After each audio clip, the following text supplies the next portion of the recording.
하나님께서 우리에게 주시는 말씀은 마태복음 20장 29절에서 34절까지 말씀입니다. 마태복음 20장 29절에서 34절까지 말씀입니다. 오늘 이 계시된 하나님의 말씀을 저와 여러분이 한 절씩 교독할 때에 우리에게 말씀하시는 하나님의 음성을 들을 수 있기를 바랍니다.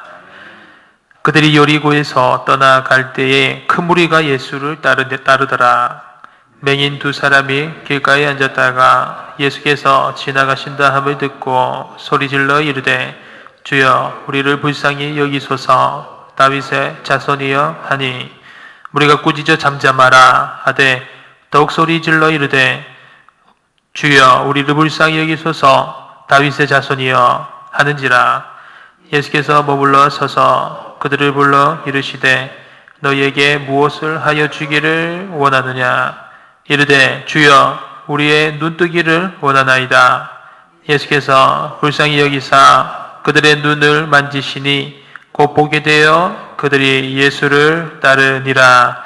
아멘. 오늘 우리가 읽은 이 본문 말씀은 예수님께서 두 맹인을 고쳐주시는 장면을 다루고 있습니다. 오늘 본문이 마태복음에서는 두 맹인을 고쳐주셨다라고 나오고 있습니다. 그런데 평행본문인 마가복음에서는 그리고 누가복음에서는 디메오의 아들인 맹인거지 바디메오, 잘 아는 바디메오 이야기가 바로 이 오늘 본문과 평행본문입니다. 그래서 마가복음과 누가복음에서는 많은 사람들에게 알려져 있는, 잘 알고 있는 맹인 중에서도 한 사람인, 한 사람의 이름은 나오고 있지 않지만 한 사람의 이름은 확실하게 디메오의 아들인 바디메오에 관하여서 이야기를 초점을 두고 있고요. 오늘 우리가 읽은 이 마태복음은 맹인의 이름을 말하지 않고 있습니다. 그러면서 두 사람이라는 숫자적인 측면에 초점을 맞추면서 예수님의 능력에 더 강조점을 두고 있는 것을 우리가 볼 수가 있습니다. 그래서 오늘 이 두 맹인을 고치신 예수님의 능력에 초점을 두는 이 마태복음, 이 우리가 본 이 본문은 먼저 이 맹인의 그 특징에 관하여서 이야기를 하고 있습니다. 우리가 오늘 본문 말씀 29절부터 30절까지 말씀을 한 목소리로 읽어보겠습니다. 그들이 여리고에서 떠나갈 때에 큰 무리가 예수를 따르더라. 맹인 두 사람이 길가에 앉았다가 예수께서 지나가신다 함을 듣고 소리질러 이르되 주여 우리를 불쌍히 여기소서. 다윗의 자손이여 하니. 아멘.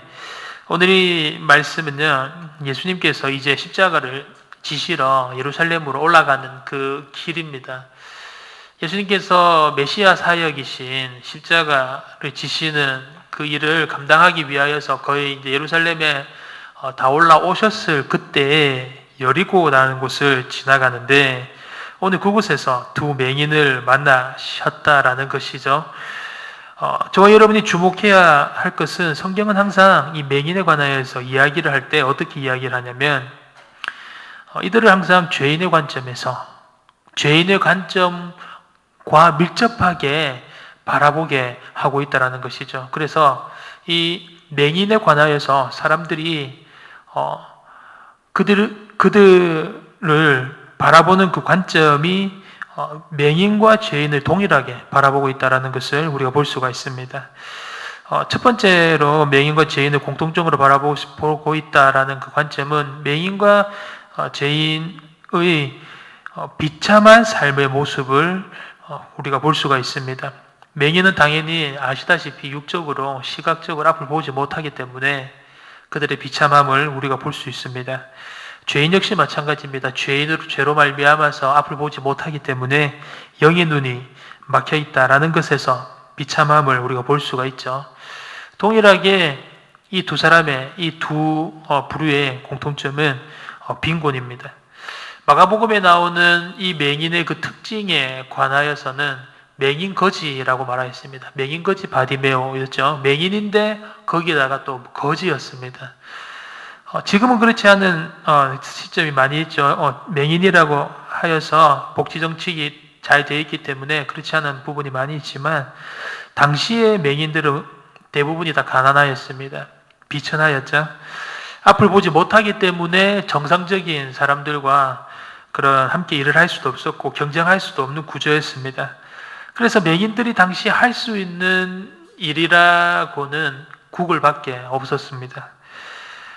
죄인의 특징 역시도 마찬가지입니다. 영적으로 하나님과의 관계가 막혀있기 때문에 영적인 빈곤한, 영적인 갈급함, 영적인 메마름이 그들 가운데 있다라는 것이죠. 맹인 역시 무엇입니까? 글을 읽을 수 없습니다. 그렇기 때문에 책 속에서 어떤 진리를 터득할 수가 없는 당시의 모습이었습니다. 그런데 죄인은 어떻습니까? 죄인 역시도 죄로 인하여서 참 진리를 깨달을 수 없는 그런 동일한 부분들이 있죠. 맹인 역시 당시에는 예배당에 들어갈 수가 없었습니다. 맹인도 예배당에 못 들어가기 때문에 하나님의 말씀을 들을 수도 없었고 하나님께 경배를 할 수도 없었습니다. 죄인 역시도 마찬가지죠.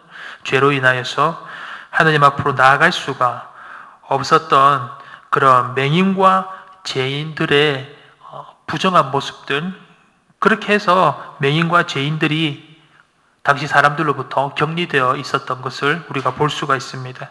오늘 말씀에서도 보면 맹인 30절에 보시면 맹인 두 사람이 길가에 앉았다가 예수께서 지나가신다 함을 듣고 그들이 소리 질러서 다윗의 자손이여 우리를 불쌍히 여겨 주소서라고 이야기를 한 것을 발견할 수가 있습니다.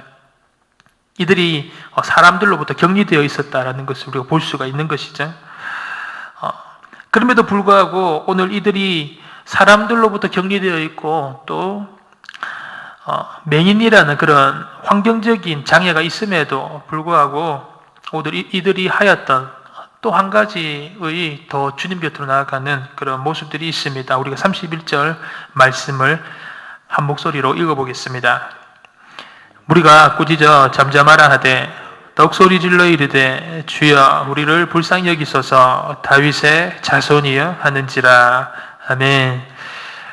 바디메오와 이 맹인 친구, 그의 친구가 예수님께서 자기들 앞으로 지나간다는 그 이야기를 듣고 그 소리를 듣고 크게 소리를 질렀죠. 예수님은 나를 구원하실 수 있고 또 예수님은 나를 눈을 뜨실 수 있게 하실 수 있는 메시아십니다라는 의미에서 다윗의 자손이여 우리를 불쌍히 여기소서, 다윗의 자손이여 나를 불쌍히 여기소서라고 외쳤는데 그때 사람들이 그들을 향하여서 잠잠하게 시켰다라는 것이죠. 하지만 그들이 가지고 있었던 마지막으로 사용하였던 최후의 무기는 바로 더 간절하게 예수님께 소리 지르는 것이었습니다. 더 간절하게 다윗의 자손 예수여 우리를 불쌍히 여기소서라고 이야기하였다라는 것입니다. 저희를 주목할 것은요, 오늘 이들이 무엇이라고 예수님이 불렀느냐라는 것을 보면서 이들의 더욱 그 간절함을 볼 수가 있는데요. 이들이 다윗의 자손이라고 하죠. 예수님을 향하여서 당시에 예수님을 향하여 사람들이 불렀던 호칭은 랍비어였습니다. 랍비, 즉 선생님이여로 예수님을 불렀죠. 그런데 이들이 예수님을 향하여서 부른 호칭은 다윗의 자손 예수여라는 것이었습니다. 다윗의 자손이라는 건요, 여러분, 하나님께서 이스라엘 백성들에게 메시아를 약속하셨죠. 유대인들에게 그리스도를 보내주시겠다고 약속을 하셨습니다. 그런데 그 언약은 다윗의 후손 가운데에서 주시겠다라는 언약이셨습니다. 그래서 유대인들은 메시아를 다윗의 자손이라고 불렀습니다. 그래서 예수님을 향하여서 그들 평소에 부를 때는 선생님이요, 랍비어라고 그들이 호칭을 붙였는데 오늘 이 맹인 두 명이 예수님을 향하여서 부를 때는 계속해서 다윗의 자손 예수여, 다윗의 자손 예수여 나를 불쌍히 여기소서, 다윗의 자손 예수여 우리를 불쌍히 여기소서라고 이야기하면서 모든 사람들 앞에서 소리치면서 선포하였다라는 것이죠. 예수님을 병이나 어떤 조그마한 기적을 행하게 하는 그 정도 수준의 그런 능력을 있는 그런 단순한 신앙을 뛰어넘었다라는 것이죠. 이분은 바로 하나님께서 우리 이스라엘 백성들에게 구세주로 보내신 구세주이시고 온 천하를 만드신 창조주이시며 만물의 주인이신 바로 메시아시다라는 것을 보여주는, 다윗의 자손 예수여, 다윗의 자손 예수여라고 말하는 그들의 호칭을 보면서 우리가 그들의 신앙을 볼 수가 있습니다. 그들이 이렇게 간절하게, 이거는 소리를 치는 것을 넘어서서 이들은 간절한 기도였죠. 간절한 기도고 또 울부짖으면서 하나님 앞에 간절하게 나아가는 모습임을 우리가 볼 수가 있습니다. 예수님께서 이들이 예수님 앞에 소리 지르고 부르짖을 때 하셨던 모습은, 다른 사람들은 잠잠하라 라고 이들을 비난하고 꾸짖었지만 예수님은 간구하는 이들의 간구에 예수님 발이 머무셨죠. 그리고 그들을 불러서 이렇게 말씀하십니다. 우리가 32절부터 끝절까지 34절까지 한 목소리로 읽어보겠습니다. 예수께서 머물러 서서 그들을 불러 이르시되 너희에게 무엇을 하여 주기를 원하느냐? 이르되 주여 우리의 눈뜨기를 원하나이다. 예수께서 불쌍히 여기사 그들의 눈을 만지시니 곧 보게 되어 그들이 예수를 따르니라. 아멘. 예수님께서 강구하고 있는 그들에게 발걸음을 멈추시고 이렇게 말씀하시죠. 내가 너희에게 무엇을 해주기를 원하느냐라고 물으셨습니다. 그러자 그들이 주여 우리가 눈뜨기를 원합니다 라고 이야기를 합니다. 이에 이들의 몸 구석구석, 이들의 몸 모든 구조를 다 아시는, 이들을 창조하신 예수님께서 이들을 불쌍히 여기시고 이들의 눈을 만져주십니다. 그래서 이들이 앞을 볼 수 있게 된 것이죠. 그리고 고침을 받은 그들이 예수를 따르니라 라고 나오고 있습니다. 원래 이들은 여리고에서 온 사람들이었죠. 그럼에도 불구하고 이제 그들이 가는 방향이 바뀌었습니다. 여리고로 들어가지 않고 예루살렘으로 십자가를 지러 가시는 예수님을 따릅니다. 예수님을 따르고 다시 그들이 예수님을 쫓습니다. 삶의 방향이 바뀌게 되었다라는 것이죠. 그래서 오늘 저와 여러분이 이 말씀을 보면서 우리가 바라볼 수 있는 이 메시지는요, 한 가지 확실한 것이 이것입니다. 무엇이냐면 오늘 예수님께서 이들의 눈을 고쳐주셨습니다. 이들의 눈을 뜨이게 하셨습니다. 그러면 오늘 예수님께서 이들이 그렇게 보기를 원하던 그것을 보게 하시면서, 눈을 뜨이게 하시면서, 이들이 눈을 뜨면서 가장 뭘 먼저 보고 싶었겠습니까? 눈을 뜨이면서 우리가 보기를 원합니다 라고 이들이 이야기를 하였는데, 예수님께서 이들을 불쌍히 여기셔서 눈을 만져주셨습니다.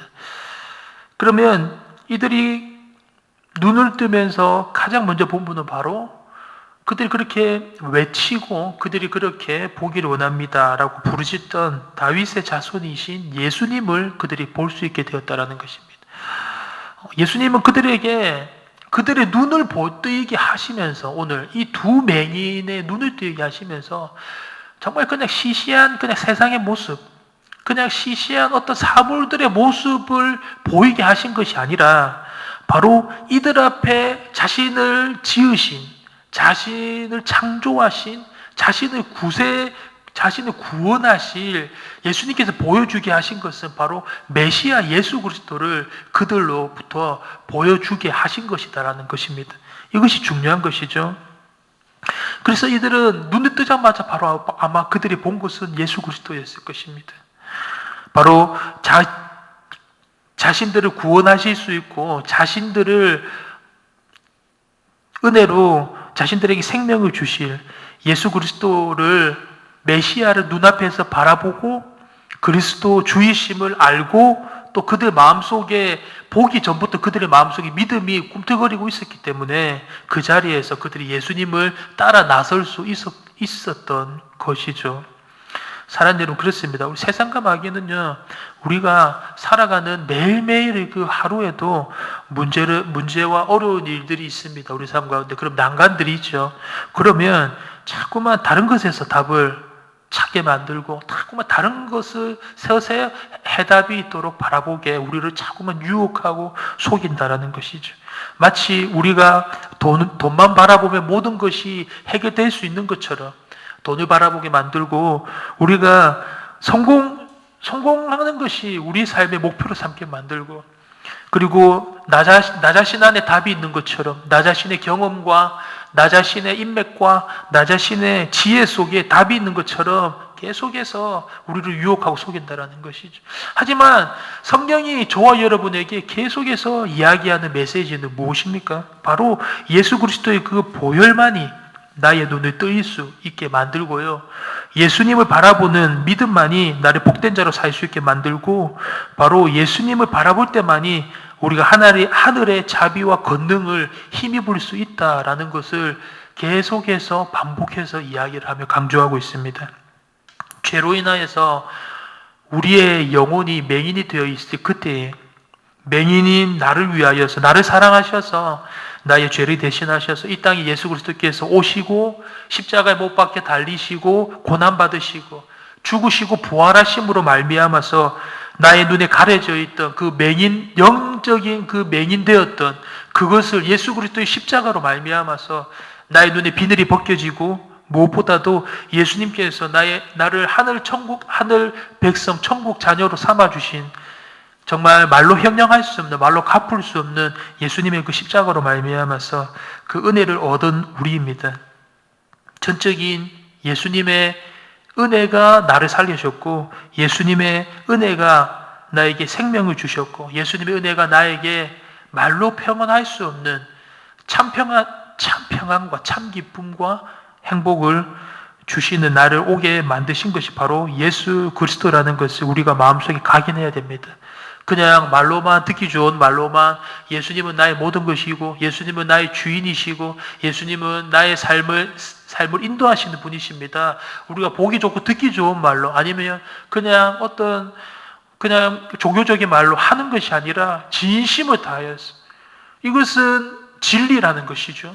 우리가 삶 가운데서 오늘 하루도 우리가 살아가면서 진짜 천국을 누릴 수 있는 것은 참된 마음으로 예수님이 나의 구세주이시고 지금도 나의 모든 상황과 환경은 길이 어렵고 힘들고 역경이 있고 또 불안과 두려움이 나를 놓지 않고 있는다 할지라도 내가 나의 마음속에서 예수님을 바라보는 정말 이 맹인들이 다윗의 자손 예수여 나를 불쌍히 여기소서 다윗의 자손 예수여 나를 구원하소서라는 이 예수님을 바라보는 그 믿음, 예수님을 바라보는 나의 그 중심을 가지고 있을 때 이 땅 가운데에서 오늘 하루부터도 어떤 문제가 해결되는 것이 형통한 것이 아니라 내가 해결되길 바라는 그 일들이 해결되어져서 천국을 누리는 것이 아니라 나는 나 자신만으로도 하나님의 영화로운 존재이고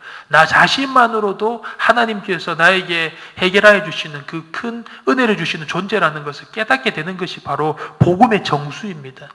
그래서 오늘 이 시간부터도 우리는 주님의 자녀로서의 천국을 누릴 수가 있는 것입니다. 이 시간부터도. 그래서 사랑하는 여러분, 오늘 이 새벽의 시간 이 두 맹인이 다윗의 자손 예수여 그렇게 고백하였던 그들의 그 고백은 정말 예수님을 나의 구세주로 모시고 정말 주님을 바라보겠습니다. 정말 주님만이 나의 삶의 참된 그리스도이십니다라는 그 고백이었습니다. 오늘 이 새벽의 시간에 저와 여러분이 정말 이 간절한 마음으로 정말 이 마음에 각인시키는 마음으로 진심을 다하여서 다윗의 자손 예수여 나를 불쌍히 여기소서 나의 자녀들을 불쌍히 여기소서 나의 가정을 불쌍히 여기시고 나의 일터를 불쌍히 여기시고 우리나라와 민족을 불쌍히 여기시옵소서라는 그 마음으로 우리가 주님을 붙잡는 그런 진리의 천국이 이르게 되는 그런 저와 여러분이 되시기를 주님의 이름으로 축원합니다. 사랑과 내가 풍성하신 아버지 하나님 주님의 은혜로 주님을 바라보는 주님의 자녀가 되게 하여 주시옵소서. 나의 삶에 고난과 역경과 불안이 다가온다 할지라도 두려움이 나를 놓지 않는다 할지라도 다윗의 자손 그리스도 예수님 나를 불쌍히 여기시옵소서. 다윗의 자손 예수님 나의 가정을 불쌍히 여기시고 예수님 나의 자녀를 불쌍히 여기시고 예수님 나의 일터를, 나의 나라와 나의 민족을 불쌍히 여겨 주시옵소서 라고 결연히 주님을 바라보면서 주님께 외치는 믿음을 허락하여 주시옵소서. 내가 영혼의 맹인이 되어 있을 때 나를 사랑하셔서 한 치 앞도 못 보는 그 멸망의 자리로 나아가는 나를 위하여서 이 땅에 인간의 모습으로 오시고 십자가에서 죽으시고 부활하심으로 말미암아 나를 천국 백성 삼아 주신 나의 주님 예수 그리스도의 그 크신 은혜와 사랑을 정말 말로만 고백하는 것이 아니라 정말 나의 심정 속에 나의 마음에 각인하는 그런 귀한 하루가 되게 하시고 그것을 통하여서 성령님의 힘주심과 성령님의 도우심과 성령님의 인도하심으로 말미암아 나의 믿음을 포기하게 하는 박해와 환난이 오늘 한가운데 있다 할지라도 낙심하거나 의심하지 않게 하시고 끝까지 나의 삶에서 예수님을 바라보게 하시고 예수님을 추구하는 주님의 자녀 되게 하여 주시옵소서. 우리 주 예수 그리스도 이름으로 기도드립니다. 아멘.